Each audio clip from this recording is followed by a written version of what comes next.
Hello. I am very short, so I'm going to bring this down. Okay, so I'm super excited to be here with you today. This is my second stop and a bit of a whirlwind this week. I was in Lansing, Michigan yesterday, a very different market. Yeah, okay, cheers for Lansing. All right, that's one person who's done that ever in the world. And onwards to Orlando next to speak to some realtors there as well. So a bit of a whirlwind this week. I am on the 20th day of a cold, so I have water. I'll take questions at the end if we have time to, so I'm just excited to be here. Okay, so when we talk about the real estate market today, it is a very, very divided market. We know that we have an all-time high of all cash buyers. We're consistently running about a quarter of the real estate market today are all cash home buyers. And it's primary residence buyers, it's mom and pop investors, it's vacation home buyers. Those two are outperforming. But we really know that there's a lot of folks in the money who have, frankly, stacks of cash to put into the real estate market. On the flip side, we also know that we have an all-time low of first-time home buyers, and the age is the highest we've ever seen. So this market is quite unusual. So let me jump in and let me show you some of the data that we're seeing here. When we look at the real estate market and we think about the first quarter of really 2025, we think about 2023 and 2024, home sales volume has actually really been lagging. We know that it's averaging about where 1995 is when we look at home sales volume, so the number of sales that are actually being had. Why is that happening? When we think about 1995, I think that was a blink ago. I think that was yesterday because I'm an elderly millennial, a geriatric millennial is what the media has termed me. I did not come up with this, but they have called me this. And so as a geriatric millennial, I think that 1995 was yesterday. It turns out it wasn't. We actually have 75 million more people in this country than we did back in 1995. So why are home sales volume about the same? It really comes down to the lack of housing inventory. We actually had less units available for sale in December of 2024 than we did in December of 1995. That's insane, y'all. When we look at prices, they just keep going up. In fact, it doesn't matter what month it is. Existing home sales turns a page. Next week, we'll have new existing home sales. I actually don't even have the data, but I'm just gonna surmise, since this has happened for every month forever, that we're like, ooh, this is the highest home price we've ever seen in this month. So yay, home prices keep going up. And so this is really pushing out a lot of consumers from the market, unfortunately. When we look at that, though, what's really important to note, of course, is the housing equity that people are earning. When we look at inventory, we can see it's starting to go up, and there's a lot of headlines that are saying, ooh, we have double-digit percentage increases in inventory. This is the biggest increase in inventory we've seen in X number of months. That's fantastic. But let's level set with the actual units that we have. And when we look at that, we're still below February 2020. When I looked at your local data, similar. So we know that we have a long ways to go to actually meet the needs of consumers today, knowing that we have so many more people in this country.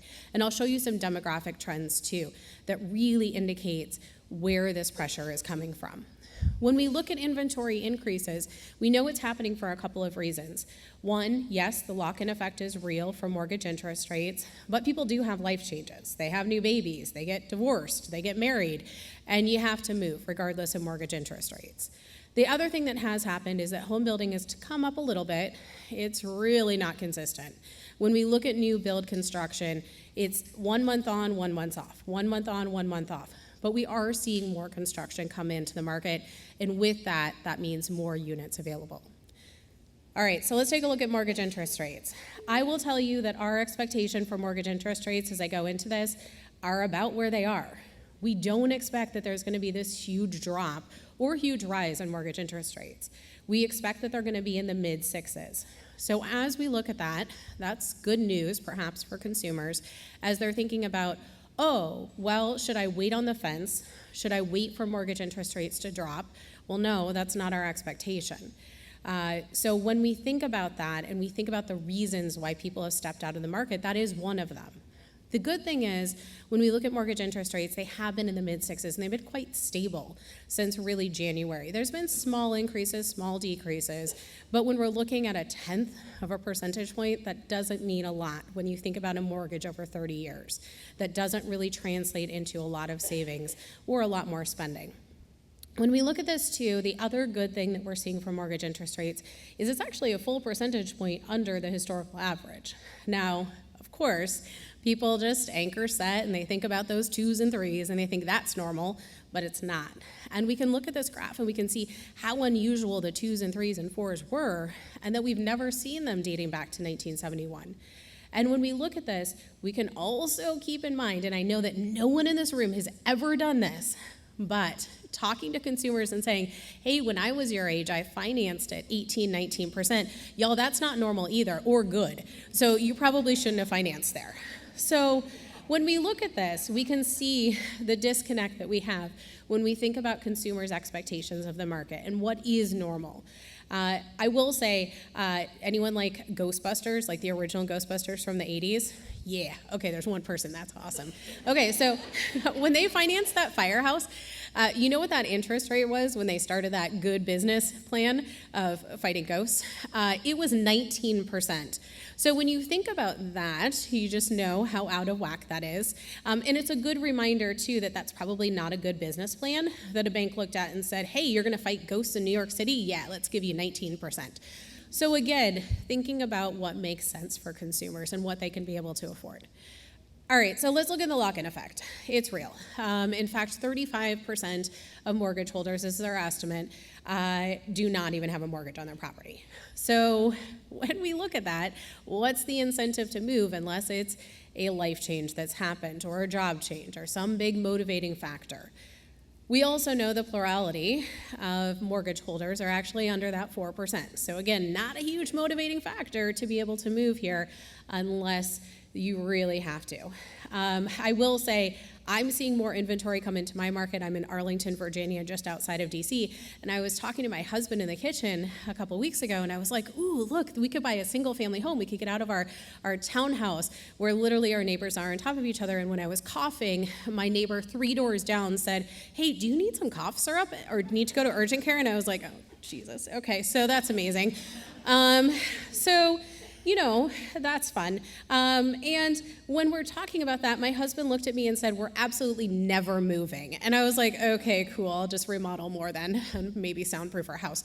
So as we think about this, there's a lot of consumers who are making these choices too. All right, so let's talk about home prices. So this is the other component of what's making homes so completely unaffordable. We know that they just keep going up, home prices. I want to have one takeaway here, though, that I think is a little bit interesting, is that in the last month, new home sales prices and existing home sales prices, they were within $100 of each other. That's mind-blowing to me. So 2 things have happened at the exact same time. Bidding wars for existing properties just keep happening.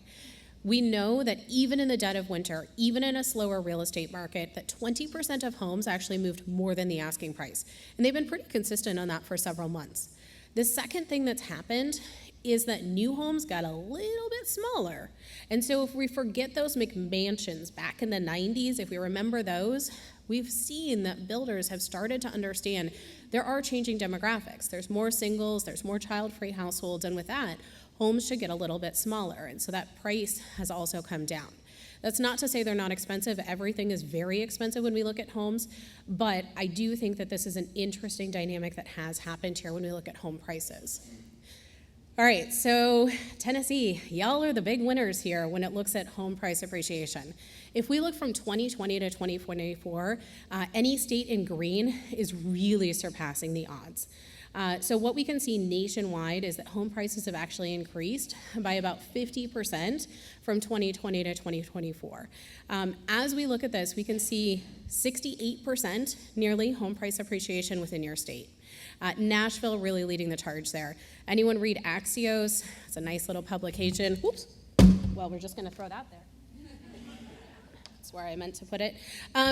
As we look, as I read Axios this morning, what I saw was actually an article that said that Nashville is actually surpassing home price appreciation and business price appreciation than New York City. That's crazy. We are really seeing huge growth here. And this has happened throughout the pandemic, but it was happening before the pandemic as movers moved here. And we know that this has allowed homeowners to really build on this wealth. What does it mean on the flip side, though, is that the qualifying income for home buyers only keeps increasing. So if we look at this on a nationwide scale, we can see that you need $101,000 as a household income to be able to qualify for the typical price home. It's higher here in Nashville because home prices are higher. What's really important, though, with this number is that you probably also pulled it out already on this slide, is that this is with 20% down. And we know that the typical consumer, the typical first-time home buyer, is not able to put down 20%. And I'll show you what they are putting down, but this is much higher. So that means a household income just has to be higher to qualify for the typical mortgage. When we look at the household income of successful home buyers in the last couple of years, it only keeps increasing. And in fact, what we've seen is that in 2 years for first-time home buyers, their household income has increased $26,000. That doesn't mean that everyone got a raise who purchased a home in the last couple of years. They could have. That could have been a motivating factor to actually purchase a home. But what it means is that we're really pushing out of the housing market our teachers, our first responders, the people who we want in our communities, who we desperately need in our communities, are being pushed out of homeownership. And so this is the direct reaction, is that we're seeing a different type of buyer who's able to come into the housing market today. All right, so I want to give you these two slides hand in hand. I think this is really fascinating. So it's not a surprise that we're going to see an all-time high of repeat buyers who are cash buyers in this market. It's nearly a third, actually, of repeat buyers who are all cash buyers. These are primary residence buyers. These aren't investors, which is actually at 40%, or vacation home buyers, which is at 50%. These are actually primary residence buyers.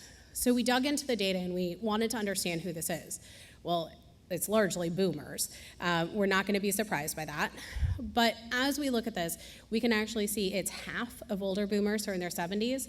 It's 40% of younger boomers in their 60s who are actually paying all cash, but we're actually seeing some Gen Xers do this too.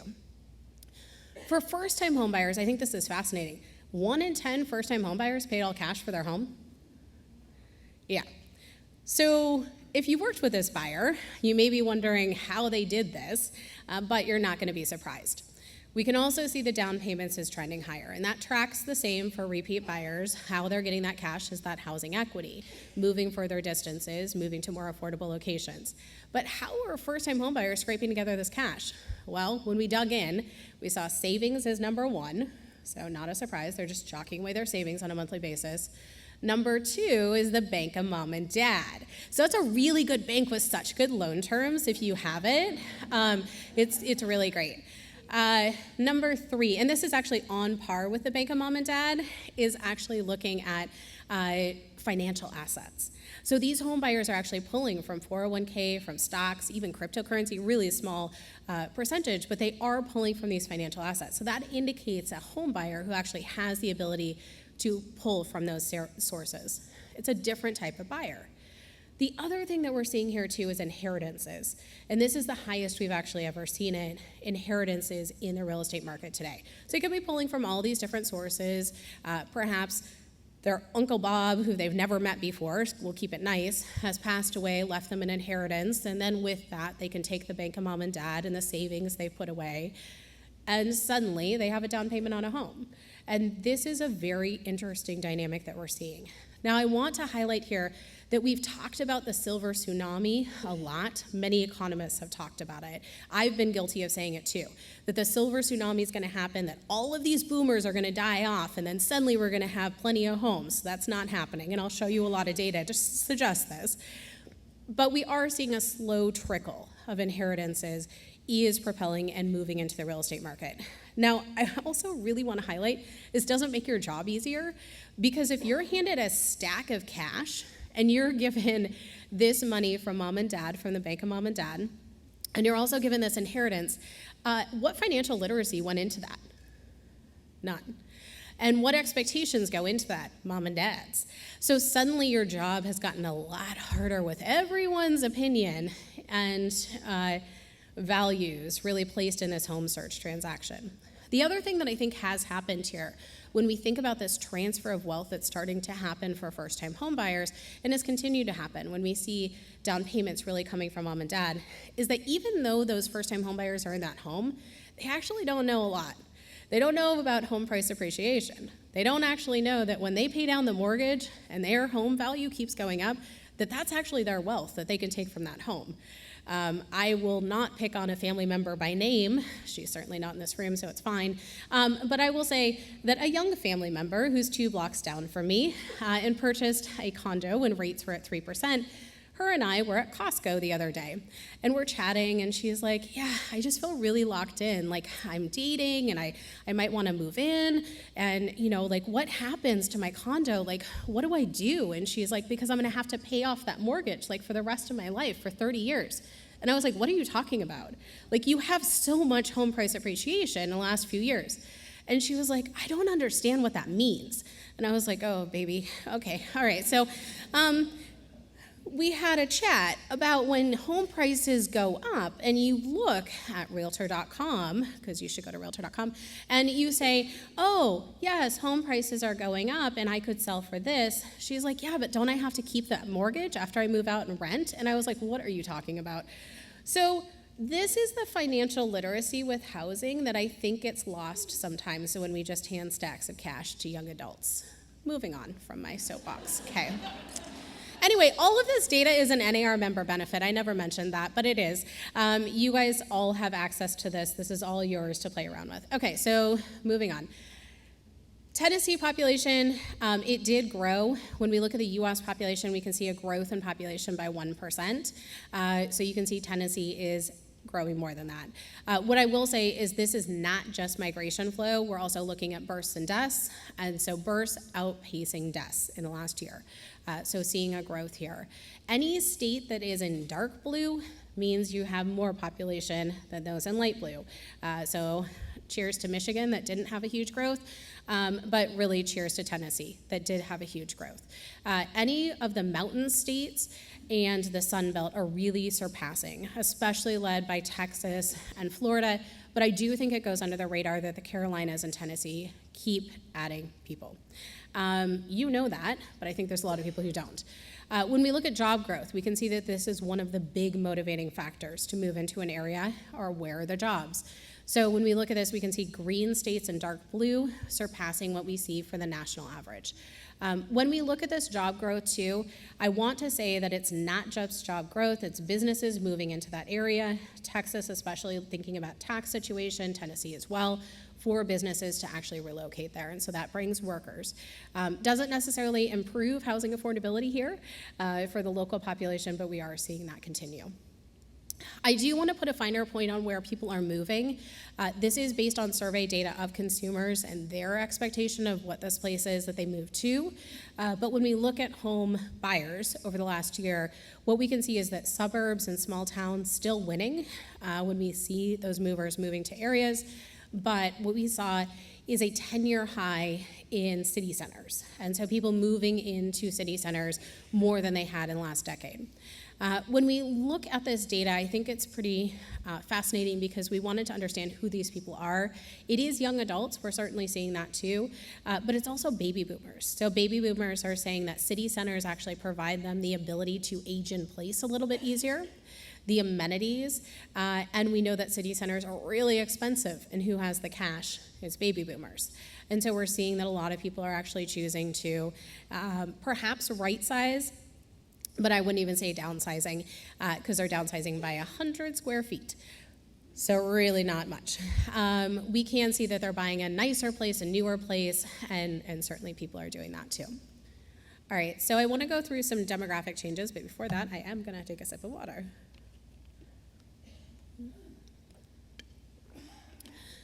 So looking at demographic changes here, I've alluded to the challenges of first-time home buyers, but when we actually look at the data, it's at an all-time low. we can see that first-time homebuyers actually drop to the lowest level that we've ever recorded in our data set. Historical average would be 40%, so you can see just how low that is.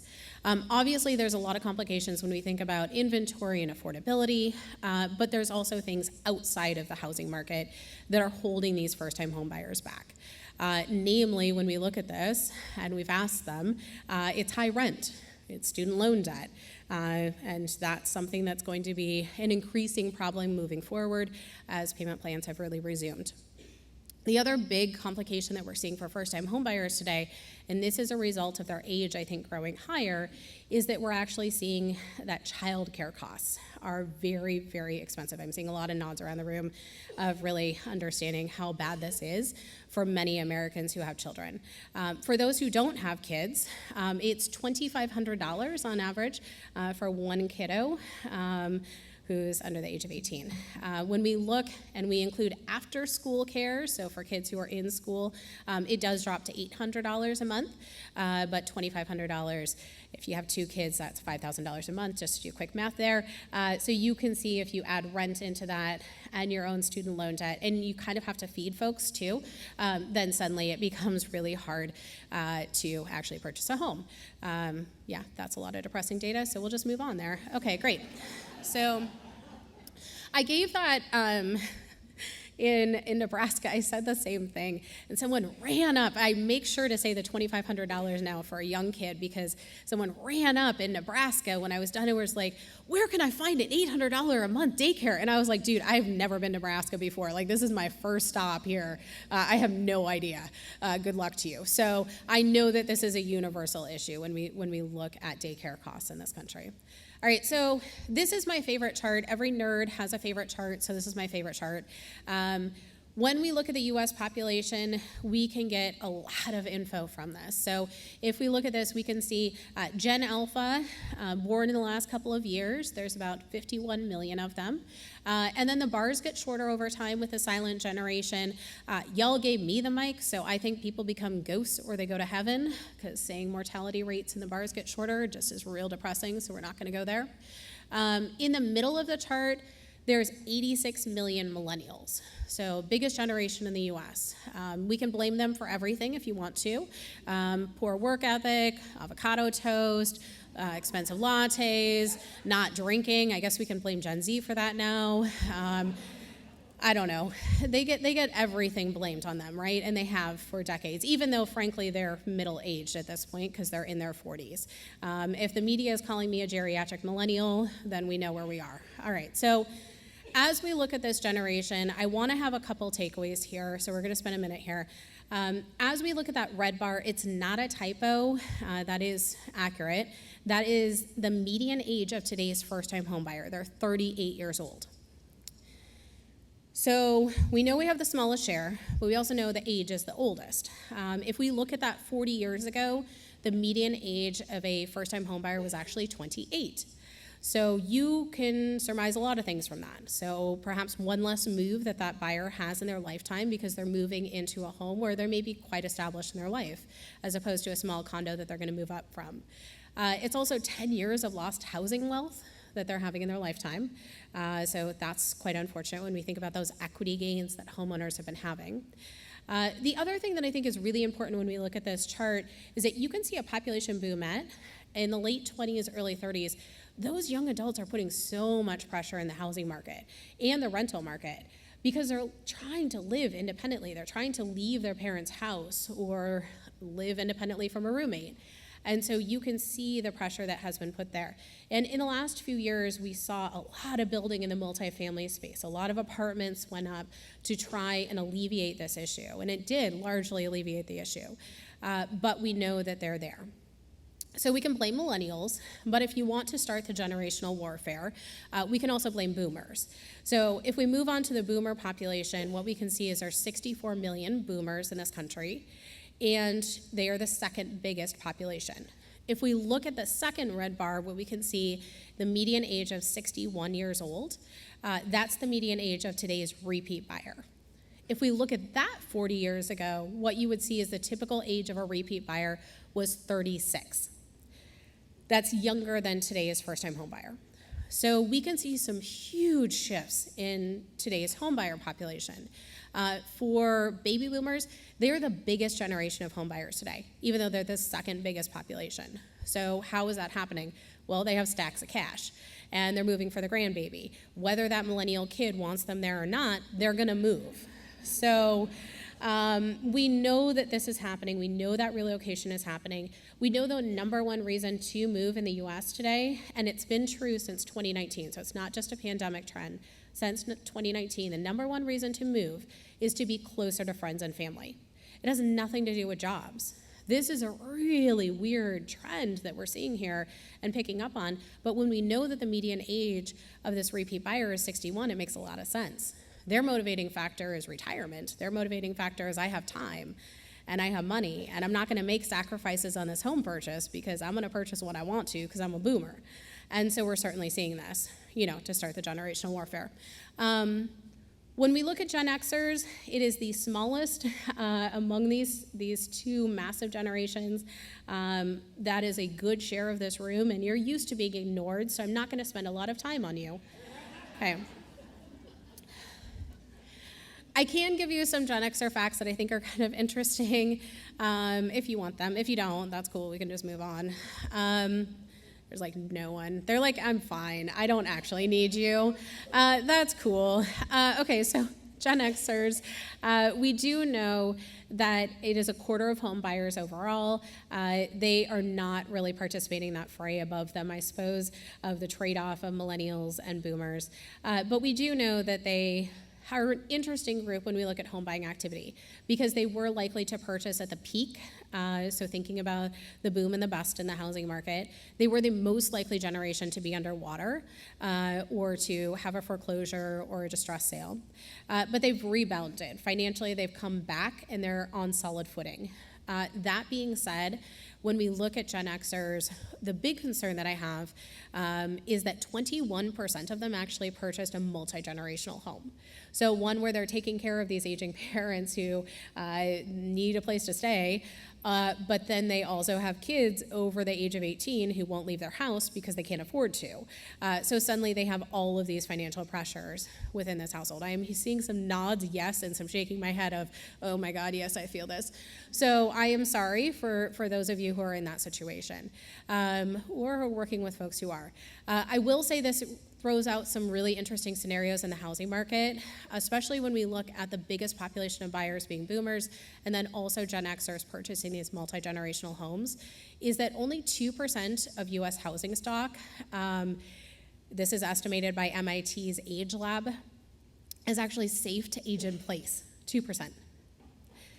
So when we think about how people are intending on living in these homes, and we know that baby boomers, when they go to purchase, are planning on living in these homes for 20 years, and if I'm just going to add two numbers together of 61 plus 20, they're planning on aging in place, we know that we have some work to do. And I know those conversations can be super awkward. I have the opportunity to travel around the country and to do presentations like this and to meet with realtors, and I had the opportunity to go to Bozeman, Montana a couple weeks ago. And because I was going to Bozeman, I was speaking on a Monday, and Yellowstone is right there. I called my godmother, and I was like, hey, do you want to come and meet me? She's in Seattle, and we can go to Yellowstone together. It's really special to travel with her because she's 84 years old, and so I don't know how many more of these that we have, and it's really special to do that, and she's been on a few work trips with me. She's so annoying because she has so much energy, honestly. I'm just like, no, we're not going to go ziplining in Hawaii. We're not going to dive with the sharks. We're not going to do these things. Like, I like reading a book. Like, that would be cool if we do that. She's not into that. So we go to Yellowstone together, and we're having these conversations about her living situation. She still lives independently in her single-family home. It's way too big for her. That has 14 steps, any entrance you take into it. And we're having these conversations, and she's really like in the peak right now. And she's like, hey, yeah, I just remodeled my kitchen, and I did my bathroom. I put in new carpet, and I was like, that's amazing.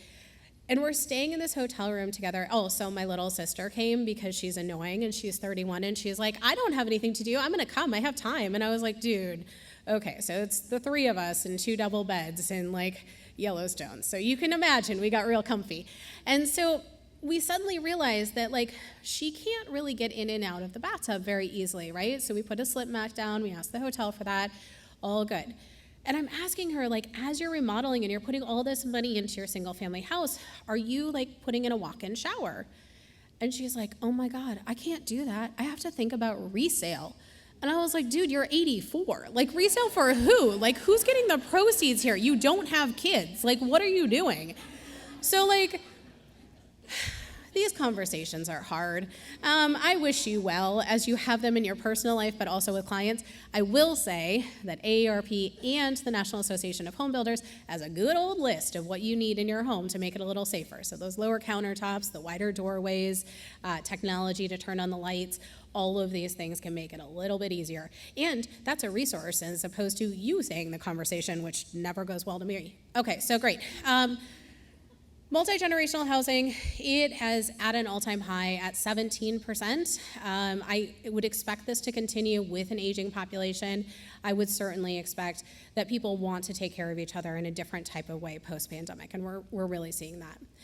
The other big trend that we're seeing here is that overall in the US, marriage rates are down. We know that back in the 1960s, 70% of American adults were married. Today, it's just about half.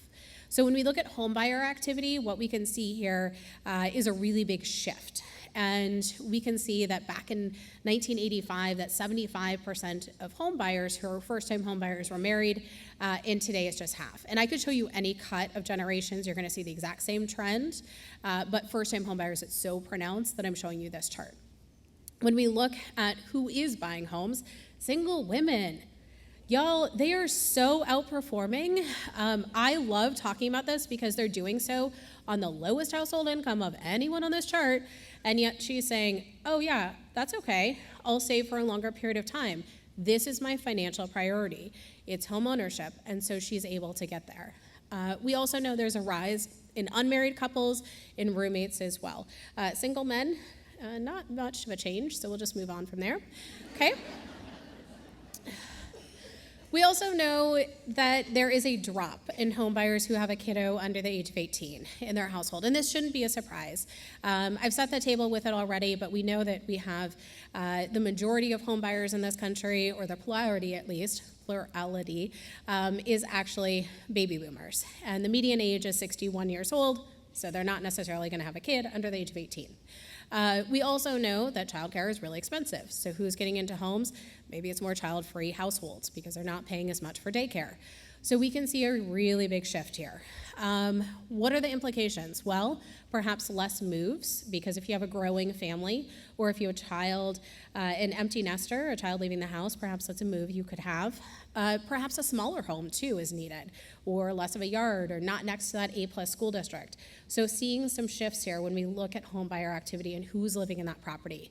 And home builders have really understood this, and so they have started building those smaller properties, as they know that the majority of home buyers don't have kids, and a lot of them are single. So the last two charts can be really politically charged. So I'm gonna give you pets, because this is lighter, and it's a good transition. We know that the US is spending $152 billion on pets in the last year. That is a lot of money, y'all, that is being spent on furry animals. And we know that home buyer activity is one of those things that's changing as well. So we can see that people are determining where they're going to live based on where the dog park is, where the walkable community is. This is higher for single women, this is higher for unmarried couples, and it only seems to be increasing. So if you're working for someone who says, oh no, I need to choose my home for Fido or my cat, well, that's probably true. All right, so I want to give you a couple slides here. I'm going to give you a challenge, actually, before we go into this. Many of you volunteer in your local communities, and I'm going to ask you to brag about yourself on social media.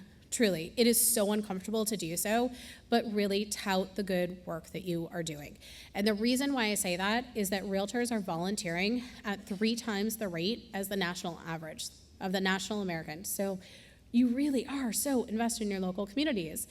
We see that you're giving 8 hours of your time a month into your local communities, and you're volunteering in schools, you're mentoring, you're working in food banks, you're really giving back because you are so invested. Do brag about that good work. The other thing that I'll say is that buyers want agents. They're using agents. 88% of buyers are using agents in the last year, and it's not just help finding the right home, it's also help with negotiation. We know how difficult this housing market is, and so really helping people find that home and get them into that home and all of the steps along the way is incredibly important. When we look on the seller side, 90% of sellers are using agents in their home sales process. We see that FSBOs for sale by owner are just 6%, and half of those are actually arm's length transaction. They know the buyer of that home. They're selling to junior, they're selling to their neighbor, and so those terms are already agreed upon.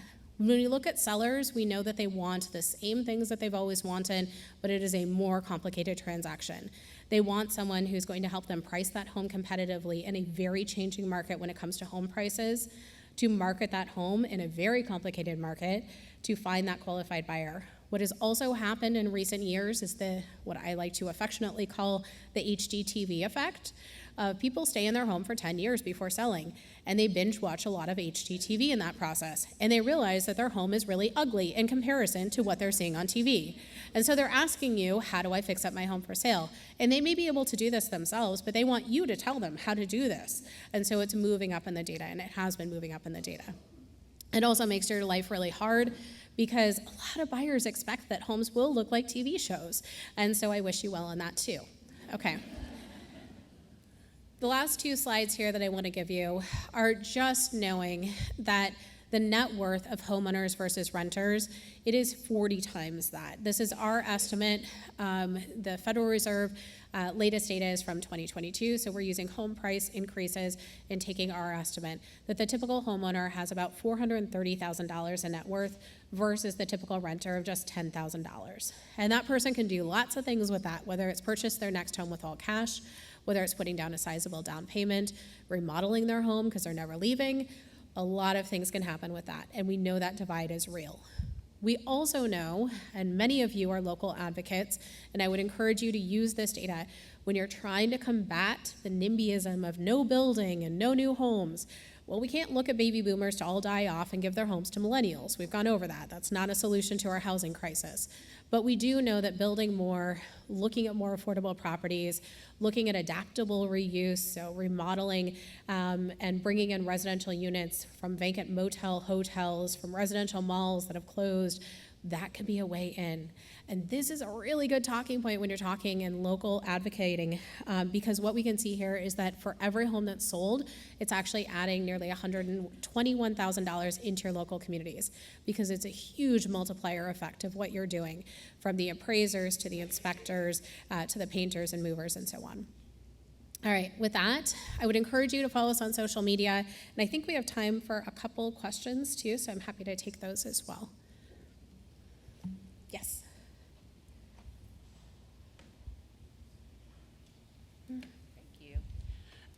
So this was great, actually. So the first-time home buyers, are we talking to them or surveying them about what their expectations are for a new home? Because I think that's what's stalling them out too, is the fact that they're I tell my buyers when we do consultations, like, put your phone down when we're looking for houses, because they're not going to look like what you see scrolling on Instagram. So are we checking in with them of like what their first home expectation should be?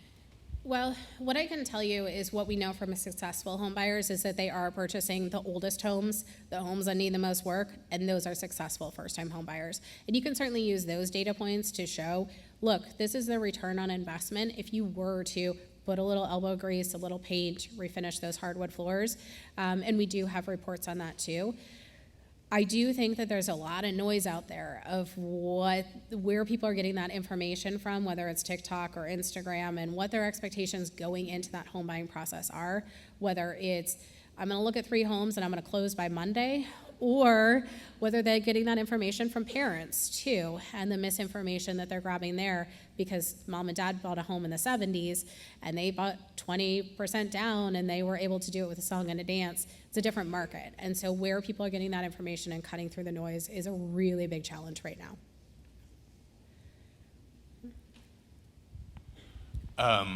For first-time buyers that are that median age at 38, there are so many people that are still living with their parents or renting, and how do you see the forecast of real estate sales not even being able to come close to meet that demand? Yeah, there's a lot of pent-up demand from young adults today who are living with parents, and we actually know based on census data that starting with the pandemic, it actually jumped to an all-time high of young adults who are living with parents. It's come down a little bit, but it's still incredibly elevated. If we look at that data, I think it's back in the 60s, or maybe it was the 70s. Regardless, it was like 8% of young adults who are living with parents, and today it's double digits. So we know that that pent-up demand is there. I will say that that's not necessarily a bad thing. In fact, what we have seen in recent years is that there's an all-time high of first-time homebuyers who are moving directly from a family member's home into home ownership because they're skipping rent. They're not having to pay at least market value rent, and that's allowing them to save for a down payment. That does not make anyone's job easier in this room at all, whether they're living with you or you're working with them. I wish you well. I understand the challenges there, but we do know that that is a way that they're getting there. I would also say that when we look at first-time homebuyers, or we just look at the demographics and we just look at that millennial generation, and we know that their homeownership rate has actually never come up to where all other past generations are at the same age. We have a ways to go. There's a lot of home buying activity that could come into the market if they stood a chance. I will say that this winter, I was giving you the annual figures, but this winter, if we look at the seasonal patterns, we actually saw a growth in first-time home buyers, and I think it had to do with two things. Finally, we're starting to get a little more housing inventory, and we're also seeing stable interest rates. And so with interest rates not going up to 8% or even touching 7%, I think they actually started to understand this is actually a slight chance to move into the market. It is still well below the norm. It's still way low, but we are starting to see a trickle. This question might be a little out of left field, but as certain states start to have issues with either affordable homeowners insurance or even attainable homeowners insurance because you've got major insurers pulling out of states, Yep. are we seeing any migrations yet due to that, or are you guys starting to sort of have that on your radar in terms of what that might look like in the next 2 to 5 years? Yes and yes. So we have a research committee made up of NAR members, and one of their priorities for the year, they get 3 projects every year, and one of their priorities was actually looking at insurance costs. They said, we have to take a look at this. There is limited census data, but unfortunately that data just started being released this year, and it's backwards looking. So there is that data, but we'll also be doing a survey of members and collecting data through other sources so we can put together a report for you all. I suspect that migration patterns are being affected to some degree. Florida, for instance, is seeing a lot more inventory come into the market. Well, we don't know universally why everyone is moving or listing their home for sale. One of the questions that I literally got this morning from a reporter is, it just because people are dying? Well, no, I don't think everyone's dying who's listing their home for sale. I think that one of the things that could be happening there is insurance too. And so those are things that we suspect, but we don't know yet until we have the data. But yes, we're taking a look at that.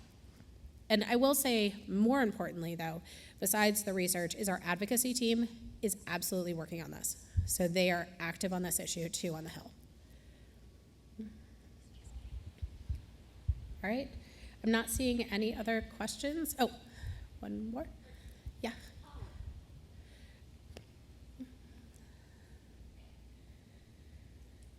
What kind of programs are we doing to combat all the misinformation from, parents and all of those kinds of things for our first-time homebuyers, since 40% of millennials still think you need 20% down, et cetera? Where are the, I know we as boots on the ground are trying to, but what other areas are working towards that?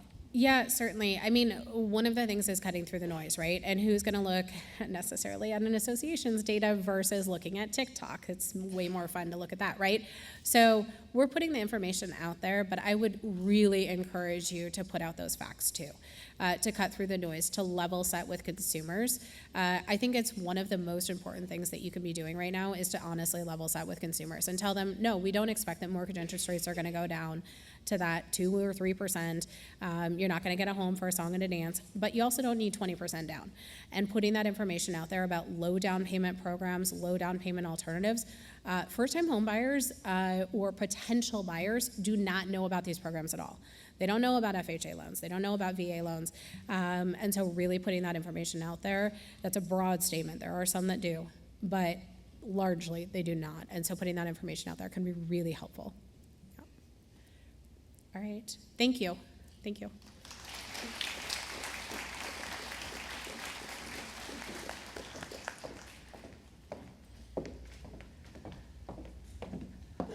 Okay, well, let's give a final round of applause to all of today's speakers for sharing their time and knowledge with us. For more information on all of today's presentations, the QR code on the screen, there it is. That will be updated. Some of the slides are already there. The other ones will be updated as the week progresses, so just keep checking back with that page. It links to our website with the resources. And I hope to see you all at the Summer Member Mixer on Thursday, June 26th. And everyone have safe travels home. Thank you so much. Under this pressure, under this weight.